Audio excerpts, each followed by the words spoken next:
There's a man who has spent over 50 years guarding the most studied ground on Earth. He has appeared on television in 60 countries. He has sat across from presidents and kings. He has held the keys to chambers that most human beings will never see. And for decades, every time someone asked him the real question, the one question that mattered, he looked them in the eye and told them there was nothing there, nothing hidden, nothing buried, nothing suppressed. He was the most authoritative voice on ancient Egypt in the world. And he was lying, not because he wanted to, because he had to. Something is buried beneath the sands of Giza, and the people who know what it is have been working very hard to make sure you never find out. That is not a conspiracy theory. That is not the opening line of a thriller novel. That is based on everything that has emerged from peer-reviewed journals, satellite imaging reports, and the shifting confessions of the world's most powerful archaeologist, the closest thing we currently have to a factual statement about the most famous archaeological site in human history. The Giza pyramids have been studied for centuries, and yet they continue to raise questions not only about lost chambers, but about who built them and how such colossal stones were moved. Think about that for a moment. Centuries. Humanity has sent probes to the edge of the solar system, decoded the human genome, built machines that can outthink the human brain, and we still cannot answer the most basic questions about 3 stone structures sitting in the middle of a desert. That is not an accident. That is the result of something far more deliberate than scientific limitation. Here is where you need to pay close attention, because what has happened in the last 2 years inside and beneath the Giza Plateau has not received the kind of global attention it deserves. The scientific establishment has made certain of that. Announcements have been published in academic journals, quietly filed away, and then buried under the noise of daily news cycles. But the discoveries themselves, the actual data, the actual scans, the actual measurements, those cannot be buried. Not anymore. In March 2025, an interdisciplinary team of researchers announced a groundbreaking discovery beneath Egypt's Giza Plateau, a vast complex of underground chambers and shafts extending nearly 2 kilometers under the famous pyramids. The team utilized advanced radar imaging technology to see almost 2 miles below ground without excavation. Read that again. 2 kilometers? Below the most protected archaeological site on the planet, without a single shovel breaking a single grain of sand. And what they found down there was not a natural cave system. It was not a geological anomaly. What they found was geometry. Organized, deliberate, engineered geometry, the kind that does not occur in nature, the kind that requires not just intelligence, but sophisticated large-scale architectural planning. The technology used to make this discovery is the same class of imaging system that intelligence agencies use to peer inside mountains, and governments use to detect underground nuclear facilities. It is called synthetic aperture radar, combined with Doppler tomography, and the technique allowed researchers to accomplish what was previously thought impossible, imaging a large network of structures nearly half a mile beneath an archaeological site, all from satellite observations. The people who built that technology did not design it for archaeology. They designed it for surveillance. And when it was turned toward Giza, what came back on the screen changed the conversation entirely. But here's where it gets worse, because this was not the first time instruments had detected something beneath the plateau. Not by decades. Go back to the 1990s. Japanese researchers, working with ground-penetrating radar, ran their equipment across the desert floor around the Great Sphinx, that massive limestone figure that has sat silently at the edge of the Giza complex for longer than most civilizations have existed. The earliest scans, conducted in the 1990s by Japanese researchers, detected large spaces and corridors beneath the Sphinx, findings later confirmed by Egyptian teams using more sophisticated equipment. What happened next tells you everything you need to know about how this story has been managed. Those findings were not celebrated. They were not amplified. They were quietly acknowledged and then systematically discouraged from further investigation. Excavations were not approved. Permits were denied. And the man most responsible for making those denials, the man who stood at every press conference and told the world there was nothing to see, was Dr. Zahi Hawass, the most famous Egyptologist on the planet. For years, Hawass denied the existence of hidden chambers beneath the Sphinx, dismissing legends of tunnels and vaults as fantasy. He was not just skeptical in the way scientists are trained to be skeptical.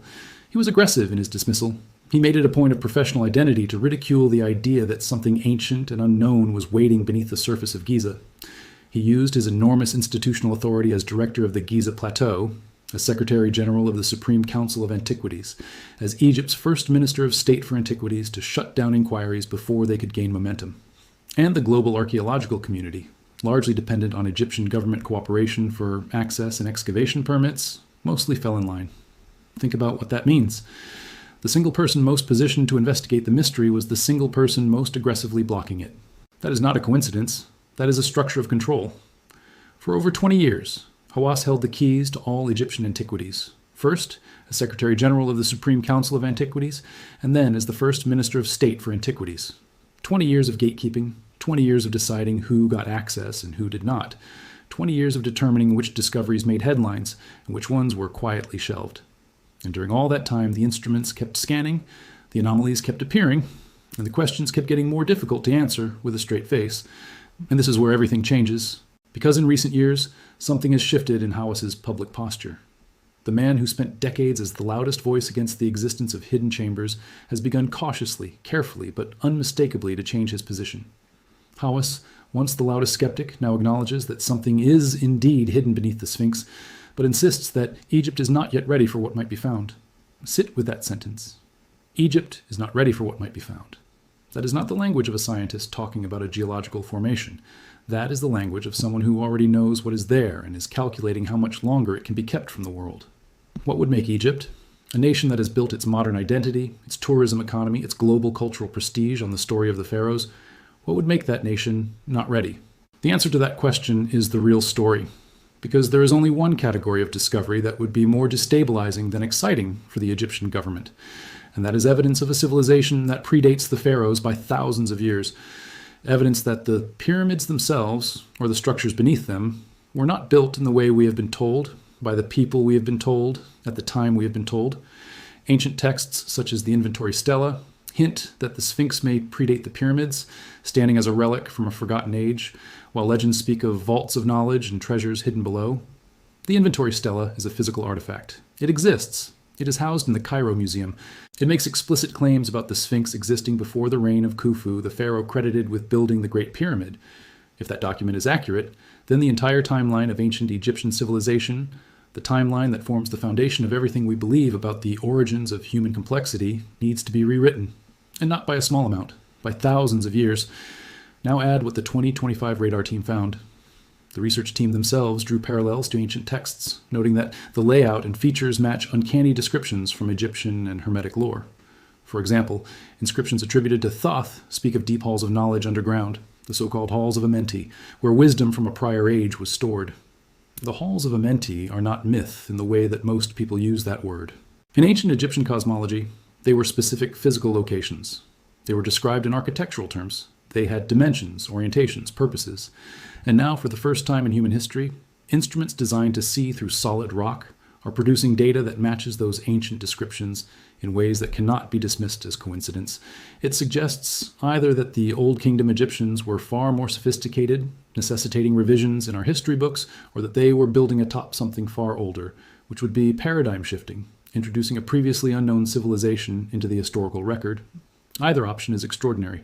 Either option would represent one of the most significant recalibrations of human self-understanding in modern history, which is precisely why neither option has been embraced by the institutions that control the narrative around Giza. But here's the thing about data. You can suppress a dig. You can deny a permit. You can fire a researcher, discredit a journalist, block a documentary. What you cannot do in the age of satellite radar and cosmic particle imaging is stop the instruments from telling the truth. The scans do not care about politics. The muons do not observe national borders. The data keeps coming in, and it keeps pointing in the same direction. The Scan Pyramids mission, a collaboration between Egyptian, French, and Japanese scientists, systematically mapped the Great Pyramid using muon detectors, infrared thermography, and 3D reconstruction between 2015 and 2023. The results produced two landmark findings that redefined what we know about this 4,500-year-old structure. One of those findings was a massive void above the Grand Gallery, a space at least 30 meters long that had been completely unknown to modern science. Not a relieving chamber, not a construction cavity. An organized space with no explanation that fits neatly into the standard model of pyramid architecture.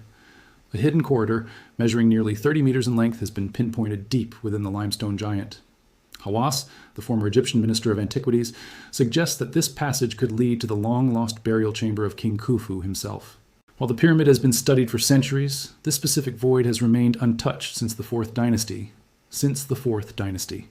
That means that somewhere inside the most studied building on Earth, there's a passage that has not been entered in approximately 4,500 years. What is in it? We do not know, because the Egyptian government has not authorized anyone to find out.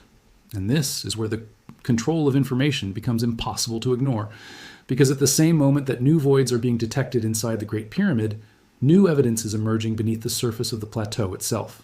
3 vertical shafts have been rediscovered that may lead to an underworld beneath the Giza pyramids.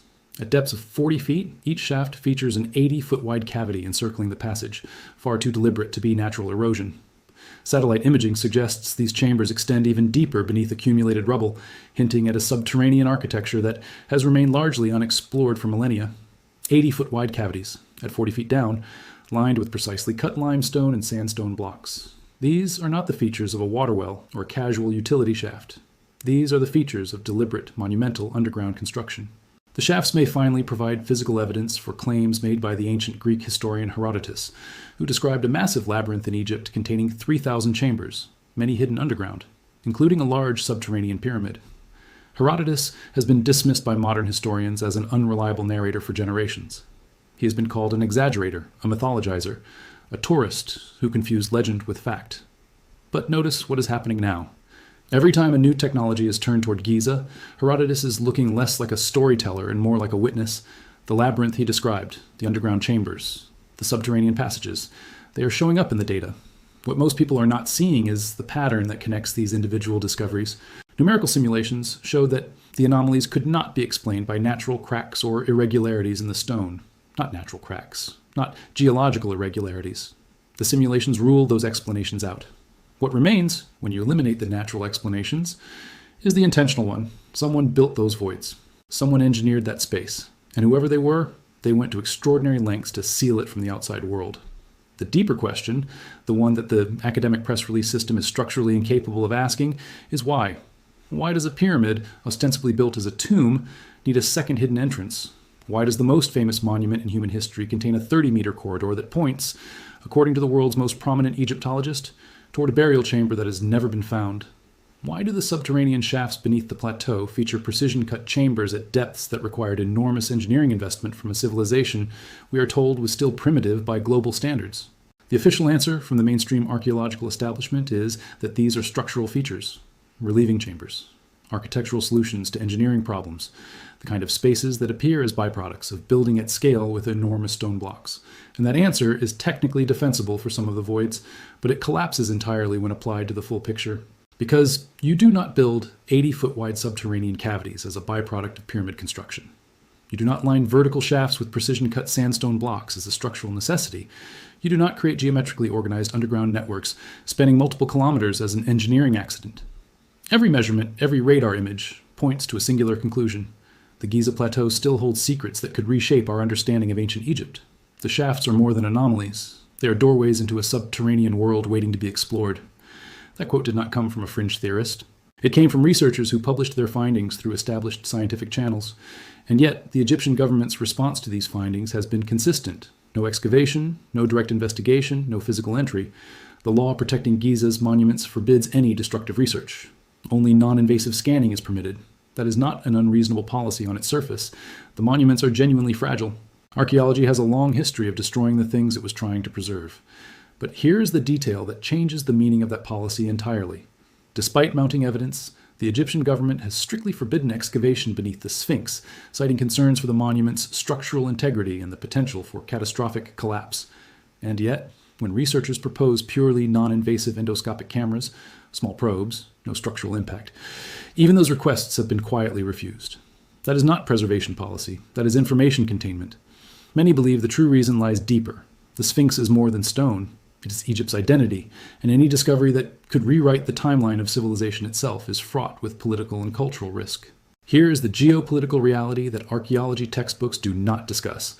Egypt's entire tourism economy, worth billions of dollars annually and employing millions of people, is built on a specific version of ancient Egyptian history. The pharaohs, the dynasties, the grand narrative of civilization rising from the banks of the Nile approximately 5,000 years ago. If that timeline is wrong, if beneath the pyramids lie the remnants of something older, something that does not fit the accepted sequence of human development, the implications are not just academic. They are economic. They are political. They are existential to the national identity of a country that has positioned itself as the singular inheritor of the world's oldest recorded civilization. The implications of discovering pre-dynastic artifacts, or evidence of a civilization older than the pharaohs, could unravel the story Egypt has told the world for generations, and provoke debates reaching far beyond archaeology into religion, politics, and humanity's understanding of itself. Religion. That word sits in that sentence for a reason. Because the timeline of ancient Egyptian civilization does not exist in isolation. It intersects with the timelines embedded in religious texts across multiple traditions, a discovery that pushes the origins of complex civilization back by 5,000 years or 10,000 does not merely disrupt archaeology, it sends shockwaves through the foundational narratives of multiple world religions. And that is a category of disruption that no government, no institution, and no academic body is remotely prepared to manage. This is not chaos. This is why the suppression is strategic, and yet the data keeps arriving. In 2025 alone, what has been confirmed through peer-reviewed, published, academically vetted research is staggering in its cumulative weight. 2 hidden voids behind the eastern face of the Menkaure Pyramid. A 30-meter hidden corridor inside the Great Pyramid pointing toward an unfound burial chamber. 3 rediscovered vertical shafts with 80-foot underground cavities beneath the plateau surface. And a satellite radar survey mapping what appears to be an organized subterranean complex extending nearly 2 kilometers beneath the ground on which the pyramids stand. Every single one of these findings has been published. Every single one of them points in the same direction, and the direction they point is toward a version of Giza's history that we have not been given. Researchers hope to answer long-standing questions while uncovering new ones. That sentence, from a mainstream history publication, is doing the work of 1,000 press releases. Because what it means, stripped of its institutional caution, is that the people who are closest to this material know there is something there. They know the questions are real. They know the instruments are not malfunctioning. And they are hoping, not yet expecting, not yet demanding, but hoping that eventually the political conditions will exist that allow the truth to be investigated without restriction. The team invites additional investigations using other advanced methods, such as muon imaging or endoscopy, to gain even more information. Muon imaging, the same technology that can see through a volcanic mountain from the outside, applied to the Giza Plateau, producing results that the current political structure in Egypt refuses to fully pursue. Think about what that says. We have the technology to answer questions that humanity has been asking for 2,000 years, and the answer is being withheld. Not because the technology is insufficient, because the answer is considered too dangerous to release. The man at the center of all of this, Zahi Hawass, the former gatekeeper, the former denier, the figure who held absolute authority over Egypt's ancient sites for 2 decades, is now in a different position. He is older. He has written books in 2025 with titles that include the words Secret Chamber. He has stood on lecture stages across North America this year and told audiences that new discoveries are coming that will make news around the world. He has shifted from dismissal to carefully managed anticipation. And the most chilling thing he has said, the sentence that lingers long after every other statement he has ever made about Egypt, is this: Egypt is not yet ready for what might be found. Not the world, not science, not archaeology, Egypt. A nation, a government, a political body with an enormous stake in what the ground beneath Giza does and does not contain. The question that nobody in a position of authority is answering is a simple one. What exactly is it that Egypt is not ready for? What has been detected, scanned, imaged, and mapped beneath those stones that is so consequential, so structurally disruptive to the established order of history, that even the man who spent his entire career denying its existence now says, quietly, that we're not prepared to face it? The instruments have already found chambers that should not exist by our current understanding of ancient Egyptian engineering. They have found corridors sealed for 4,500 years. They have found subterranean networks of a scale and organization that no known pharaonic building program accounts for. They have found geometry at depths that make ancient authorship extraordinarily difficult to attribute to the civilization we have been taught built these structures. They have found, in other words, evidence of something that existed before what we know, or something built alongside what we know that was deliberately hidden from the future. And the future is here now. The future is standing outside those sealed passages with instruments powerful enough to see through the stone, holding permits that have not been granted, waiting for a political moment that has not yet arrived. What happens when that moment comes, if it comes, is the question that should keep you awake at night. Not because the answer will be frightening in the way that nightmares are frightening, but because the answer, whatever it is, will require every human being alive to reassess something fundamental about who we are, how long we have been capable of complex civilization, and how much of our own history has been managed for us by people who decided we were not ready to know. The stones have been waiting 4,500 years. They have watched empires rise and collapse. They have outlasted every language, every religion, every political system that has ever claimed authority over them. And they are still standing there in the middle of the desert, holding whatever it is they were built to hold. Patient, silent, certain that eventually someone will be allowed to look inside. The only question left, the question that has no answer yet, is whether the people in power will let that happen before the instruments make the decision for them. Because the data is already out there. The voids are already mapped, the chambers are already measured, the corridors are already confirmed. The only thing standing between humanity and what is waiting beneath Giza is a piece of paper, a permit, a political calculation made in a government office in Cairo. And somewhere, Zahi Hawass knows exactly what that calculation is protecting. Take them separately, and you have a series of interesting archaeological anomalies. Take them together, and you have something that looks very much like a systematic architecture, a planned, engineered subterranean complex of enormous scale that was built for reasons we have not yet been permitted to fully investigate. The discovery follows the 2023 identification of a previously hidden corridor within the Great Pyramid of Khufu, also revealed by scan pyramids. Together, these findings show how imaging technologies are changing the way scholars study ancient Egyptian architecture. But the word changing is doing a lot of very conservative work in that sentence. What is actually happening is not a gentle evolution in methodology. What is happening is that for the first time in the history of Egyptology, the instruments available to researchers are more powerful than the political will to suppress what those instruments find. And that is a genuinely new situation. Consider what the 2025 Menkaure pyramid scans revealed. Researchers from Cairo University and the Technical University of Munich have located two air-filled spaces within Giza's Menkaure pyramid that hint at a possible secret entrance. The structure is distinguished from its two larger neighbors by having been partially clad in red granite blocks rather than white limestone. An unusually smooth area on its eastern facade has long intrigued researchers due to its resemblance to a similarly polished section at its north-facing main entrance. That smooth section of eastern granite has puzzled researchers for decades. It is too precise to be decorative. It is too prominent to be incidental. And now, for the first time, the instruments tell us that behind it, inside the pyramid's eastern face, there are two air-filled voids, organized and deliberate, sitting exactly where a second entrance would be. The first anomaly is 1, 35 meters beneath the surface, and measures about 1, 5 meters wide by 1 meter high. The second begins at 1, 13 meters, and measures approximately 0, 9 by 0, 7 meters. Both are interpreted as air-filled voids inside the limestone structure.